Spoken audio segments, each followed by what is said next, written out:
Now let's bring in our Fox News political insiders, and you can join the conversation on Twitter at Political Insiders and at Harris Faulkner, hashtag FRW. And here we are, John LeBoutillier, former Republican congressman for New York, Pat Caddell, a former pollster for President Jimmy Carter and a Fox News contributor. And joining us from Tucson, Arizona tonight via satellite, Doug Schoen, former pollster for President Bill Clinton and a Fox News contributor as well. Gentlemen, good to see you all. A quick round-the-table question for you. What are you going to be doing to observe this fourth-year milestone of Obamacare? Let's start with Doug. Well, Harris, I'm out here in Tucson working on my own health and fitness because I just don't understand the preventive care component of Obamacare. So I'm using self-help and fighting the inevitable battle against aging. All right. Your Democrat friends will not be looking to you to help them sell this, John. I just came from a Broadway play called All the Way about the first year of LBJ's presidency, and the analogy to our current president and President Johnson is striking, where that President Johnson, was hands-on, working with both sides, pushing them together to get consensus to pass what then was unbelievably contentious civil rights legislation, compared to how he did Obamacare, which is at the root of why it isn't popular in this country. It's how it was birthed. Did Medicare, too, and that actually worked. What will you be doing? What I am doing is, once again, fourth-year anniversary of Obamacare. What I do every anniversary of Obamacare. What is that? Is recite what I said the night it passed, which is this is a crime against democracy, and the American people will never accept it. 4 years later, the American people still don't accept it, and it is still being pushed down their throats. All right, let's throw up on the screen now some Pew polling from just 3 days ago, so obviously very recent. And we'll look at this because it points to what you're talking about, how people feel about Obamacare right now. 53% of those polled disapprove. That's a large margin, so it's way outside its high capability. 1 point off of its all-time high in the Pew poll. 54 was the highest it's ever been. Of disapproval. Yeah, in 4 years. It's as unpopular today. After all of the advertising, after all of the efforts, after all the mainstream media, after all the lies, after everything, it still is overwhelmingly disapproved of. You know, Harris, I'm sorry. Well, I was just going to point to another poll, but respond to this because the other one has to do under 30. Okay, they're putting it up on the screen now. These are the people under 30. Now, this is a category where we know that the president and his administration have said they need to have people sign up to help pay for this whole thing. 47% disapprove. Doug? Yeah, that's what I was going to get to. Bottom line, what Pat and John are saying is absolutely right. The administration had said the more you get to know it, the more you'll like the bill. If anything, the opposite is happening. And they had also premised the entire economic structure on the notion that young people who are mostly healthy would pay for older people's care. And bottom line, with young people not signing up, as the poll data shows, the entire economic foundation of Obamacare is at risk. All right. I mentioned this before we went to commercial break. The president now, and this is just being released, information on all these radio interviews. You talked about all the advertising, Pat, that's come. Well, the president, first lady, vice president, will start to see that roll out this last week of March ahead of that deadline at the end of the month. And so the president's first taping is going on Univision tomorrow. It's a radio show called El Bueno, La Mala y El Feo, the good, the bad, and the ugly. Pat? I think that sums up Obamacare entirely. No, that's the name of the show. I know, but what a purpose. But here's the president. The reason he's going there is because support with Hispanics, just like we saw with young people, has reached its lowest level yet. And that's why he's doing it. But all of these efforts, these efforts to say we're going to fix it or whatever, they're not. And we'll get some more on that. But yeah, it's good and bad, ugly. You know, good intent to try to help people. Right. Bad implementation from the get-go, poorly done. And ugly politics. But ugly result, which is he's divided the country since his election over this issue. Instead of bringing people together, he never even reached out to Republicans to work on health care. He blew them right off. He controlled the House and Senate. He said, I don't need them. All right, real quickly, Minority House member Nancy Pelosi, and I'm listening to make sure that they have this all ready to go, said this about Obamacare. Let's watch. From the standpoint of medical electronic records and what that does to improve the health of all Americans, that the most privileged person in America with all the money and access to quality care that he may or she may have had before is better now because we know more about disease because of the bill. We just couldn't be prouder. Pat, you're laughing. It's really Cover your mouth. You're laughing so hard. It's the first time I've actually seen her. I've read it, but I hadn't seen it. This is a woman who's getting up and saying now it's stopping disease. This is a woman who, in a moment of unbelievable truth, said we have to pass Obamacare so we can find out what's in it. Now she's doing this. Now she said we couldn't be proud. Now it's stopping disease. This is a mind-boggling disaster. And, you know, when in the Pew poll, and this is one of the things I don't like about polling, is when you write questions to get results like, should we work to improve it, or should we, work to make it fail? Work to make it fail. How about the common sense answer, which is get rid of this thing, replace it with something that works, and it draws the country together. This thing is an ongoing boondoggle, but here's the problem politically. Democrats like Nancy Pelosi are stuck on saying we're going to fix it, except they never offer a solution to fix it, and the Republicans never offer something to replace it. So I'm still waiting for that moment when we reach common sense in this country. So are the American people. Tommy Hunt says on Twitter, echoing you, but this really does put the ball in the court for Republicans. He says, get rid of Obamacare, full stop, start over. But to start over, you are going to need GOP input. Well, first of all, by the time we would start over, Republicans probably will have the Senate and the House. So it's going to be on them to start over. And here's my problem with that is, when you run for public office, you owe it to the public to tell them what you intend to do if they vote for you, so that when you do win, Harris, you have a mandate from the people to do what you said you would do. The Republicans don't want to tell them anything.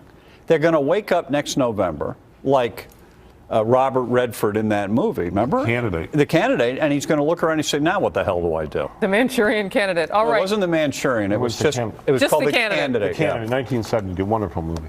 All right. Before we go to a quick break, Rio Smythe writes, the insiders are so right. I figured you'd like that part. About Obama splitting us every way possible. Gender, race, religion. It's shameful. Doug? Well, that's exactly right. What John was saying is really where we should be. The president should be bringing the Republican leadership to the White House when he gets back and saying, how do we do common sense fixes to this bill? Cross-border insurance purchases, tort reform, and keeping portability and keeping young people on their parents' plans. But he's not going to do that. He's doubling down on a failed plan that I agree with John could well cost the Democrats control of the Senate as well as the House. But the reason they have to do that, Doug, is because they cannot admit that they were made a mistake, and that they will pay the price. That is sadly true, Pat. Sadly true. When we come back, I don't know if you gentlemen know, but Hillary Clinton's friends, or at least a couple in her closest camp, you're nodding, you already know about this, are saying that perhaps she should not run. Doug, this is going to be for you. I want you to go down a road with me and weigh in, because you worked for President Clinton. Apparently, a good friend of Hillary Clinton's is deciding that maybe her friend should not run. Here's what she has to say. Her name is Linda Bloodworth Thomason, a longtime friend of the Clintons, says to the Wall Street Journal, according to the Wall Street Journal, quote, I'm not in the political camp. I'm in the Friends camp. And the Friends camp definitely has concerns about her running. Why? Well, a number of reasons. There's the personal, Harris, because a presidential campaign is arduous and difficult, and the professional, the political, bottom line, with Obamacare failing. Hillary was the author, as I think everybody remembers, of Hillary Care in Bill Clinton's administration. There are questions, as we have raised, about Benghazi. There's the question about the reset with Russia, Hillary pressing a red button. Obviously, that doesn't look so prescient now. So there are all sorts of personal and political reasons why Hillary might not run, though if I had to bet, Harris, she'll be a candidate.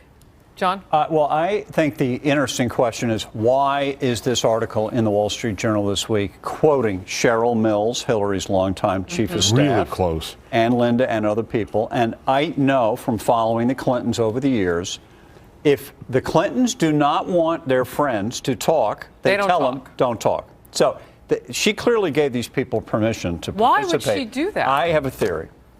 that the Clinton 2016 campaign is more Bill than Hillary. This is Bill Clinton, the alpha dog who's out there. If he could, he'd run for president himself, but he can't. So he wants redemption for what went on, and he's a smart guy, and he cares about the country, too. And I think that he is pushing this Clinton thing. And I have a feeling she can't probably talk to him and say, I'm not so sure I want to do it. I've seen this before. I've seen that phenomenon. Ed Muskie in 1972, the Democrats said, you must run. You're our only hope. You can beat Nixon. And he didn't want to run. And his first comment upon losing, getting out, was, by God, Jane, we can go home. Yeah. I mean, he never wanted to do it. All right, Doug, you know them. Give us some inside view of this. Well, I would say this. They have a firm partnership vis-a-vis their political interests, and Hillary defers to President Clinton on matters of politics. Now, that may well fall by the wayside if she decides, for very personal reasons, that she does not want to do it. But bottom line now, Harris, to use my favorite expression, she leads the polls, both the general election, most of them, and certainly the primary. She has no opponent. That's why I think ultimately she will decide to run. Well, and maybe with these comments, President Clinton is looking for what his platform might be. Have you heard what he said about ceding control of the internet to other countries? This is interesting. You know, President Obama wants to do this, and here's what Clinton thinks. Watch. The United States has been by far the country most committed to keeping the internet free and open and uninterrupted. And a lot of these people who say they want multi-stakeholder control over domain names and internet access, what they really do is want the ability to shut down inconvenient exchanges within their own countries. Is President Obama in trouble when you see a former president talking against what you want All to do? of Washington is in trouble. President Obama, who is surrounded by people, I believe, who want to bring America to its knees and give it away. Look, but why is it Bill Clinton? Where are the Republicans? Where are the other Democrats? Where is someone to speak out about American exceptionalism besides a former president? Just like we gave up the space program, then we do the internet, and soon, you know, I mean, it's just outrageous. And thank God Bill Clinton has stood up. Where is everyone else? You would think That's the Republicans trying to get the young vote, the NSA has driven them away from Obama. Obamacare is driving them away. They're there for the taking. You'd think they'd ride in on this thing, but not a peep. They don't out of care them. about the country, John. Don't you get it? These people Sorry, don't. None of them do. Well, you've got Russia and China who'd love to take over the internet. And you know, some of what was said where President Clinton was talking, former president was talking, was that, well, my goodness, they've been known for shutting down websites in their own countries. They might do that to somebody else. Listen, to quote President Reagan about the Panama Canal, we built it. We're going to keep it. Paid for it. Yeah, we paid for it. We're going to keep this thing. And that should be part of the 2016 campaign. Should be part of the campaign this year. Somebody stand up for America, for God's sake. Yeah. Right now, we run a nonprofit, our government does, called ICANN. That will expire, the contract, September 2015. And when that happens, President Obama says that we should just give it to the rest of the world. China, Russia would love to get it. Leon Pesagur, I think is how you say his name, says Obama will become a traitor to him and to the United States if he does this to our internet. Strong words, Pat. Well, it's his words, not mine. But you don't see me criticizing him. Look what we did with the space program. Who do we, in order to send people to space? To the space station, we have to rent from the Russians at exorbitant cost. An adversary we are now fighting, we're really engaged against. We give up the space program, we pull back our defenses, and now we give away the internet. I keep saying, Bill Clinton, why is Bill Clinton the lone voice? Where's Al Gore, for that matter? Yeah. He invented the internet. Well, he at least has a strong interest. Okay, John, before you speak up, I want to throw this out there. Sharon mentions the word traitor again, but listen to her. She says, we the people are fed up, but none of the conservatives, the Tea Party, or Rhino, as she puts it, do anything but whine. It is frustrating to her, and then she uses the word traitors. Well, the three of us have been saying this for a year, that the Republicans need to stand for something, not just be against everything, come out in favor of some things that they would like to do if they're in power. Is that hard to ask for?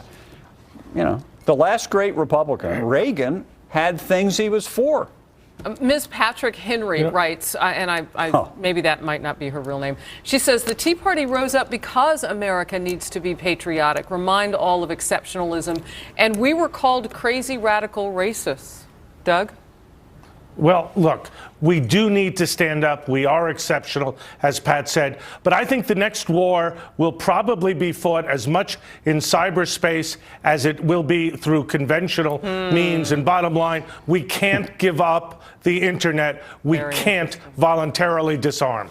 Very good. Very interesting. Yeah, whenever you hear national security experts talk about the new war that's out there, it's always about the computer. So why would you give away that advantage? But my point, I come back, Harris. No one running or contemplating running for president. You would think somebody would want to get up and campaign on that, campaign on the exception of Obamacare. The political class, Democrat and Republican, as I just said, and I've repeated again, don't care about the country. They care about their deals. And that's what we're seeing here. So it's left to Bill Clinton to speak out. Cherokee 58, Pat Caddell for president. Gentlemen, thank you. Continue the conversation with the political insiders on Twitter at FN Insiders and at Harris Faulkner. And on our website every Monday morning at 10:30 a.m. Eastern at live.foxnews.com. Doug in Arizona, sunblock, my friend. John, Pat, good to have you tonight.